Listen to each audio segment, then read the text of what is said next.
অপেক্ষা এখন রবিবারের। তার আগে তীব্র গরমে পড়বে দক্ষিণবঙ্গ। তাপমাত্রা কি আরো বাড়বে? সকালের আলো ফুটতেই যেন দুপুর, মাথার ওপর জ্বলন্ত সূর্য।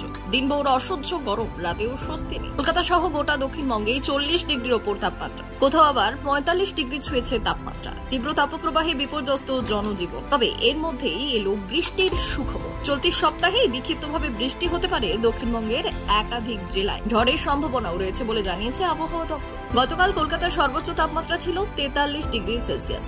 গত 70 বছরের ইতিহাসে এপ্রিল মাসের রেকর্ড গরম। মঙ্গলবারও দেশের উষ্ণতম শহর ছিল পশ্চিম মেদিনীপুরের কলাইকুণ্ডা। আপাতত শনিবার পর্যন্ত তাপমাত্রা আর না বাড়লেও কমারও সম্ভাবনা নেই। আবহাওয়া দপ্তর জানিয়েছে, আজ এবং আগামীকাল কলকাতা সহ দক্ষিণবঙ্গের সব জেলায় তীব্র তাপপ্রবাহের সতর্কতা জারি করা হয়েছে। অবশেষে কালবৈশাখীর পূর্বাভাস দিয়েছে আবহাওয়া দপ্তর। রবিবার অর্থাৎ 5 মে থেকে বৃষ্টি শুরু হতে পারে দক্ষিণবঙ্গে। চলতে পারে টানা 3 দিন, যার জেরে দক্ষিণবঙ্গে তাপমাত্রা কমতে পারে, এমনটাই পূর্বাভাস দেওয়া হয়েছে। 5 মে বৃষ্টি হতে পারে 2 চব্বিশ পরগনা, পূর্ব মেদিনীপুর, বীরভূম, নদিয়া, মুর্শিদাবাদে। এরপর সোমবার বৃষ্টির সম্ভাবনা কলকাতা সহ রাজ্যের সব জেলাতে। বৃষ্টির পূর্বাভাস দিয়েছে আবহাওয়া দপ্তর। এদিন বজ্রবিদ্যুৎ সহ বৃষ্টির পাশাপাশি বইতে পারে দমকা হাওয়া। আগামী 8 মে পর্যন্ত বৃষ্টির সম্ভাবনা রয়েছে দক্ষিণবঙ্গের একাধিক জেলায়। তবে আপাতত 4 মে পর্যন্ত দক্ষিণবঙ্গের সব জেলায় হিট ওয়েভের সতর্কবার্তা জারি হয়েছে। আজ উত্তরবঙ্গের দার্জিলিং, কালিম্পং এবং জলপাইগুড়ি এই 3 জেলায় বৃষ্টির সম্ভাবনা রয়েছে। বজ্রবিদ্যুৎ সহ বৃষ্টি হতে পারে, পাশাপাশি ঘন্টায় 30 থেকে 40 কিলোমিটার বেগে দমকা হাওয়া বইতে পারে বলে জানিয়েছে আবহাওয়া দপ্তর। এছাড়া আজ উত্তরের অন্য কোথাও বৃষ্টির সম্ভাবনা নেই। দক্ষিণবঙ্গের পাশাপাশি উত্তরের জেলাগুলিতেও ক্রমশ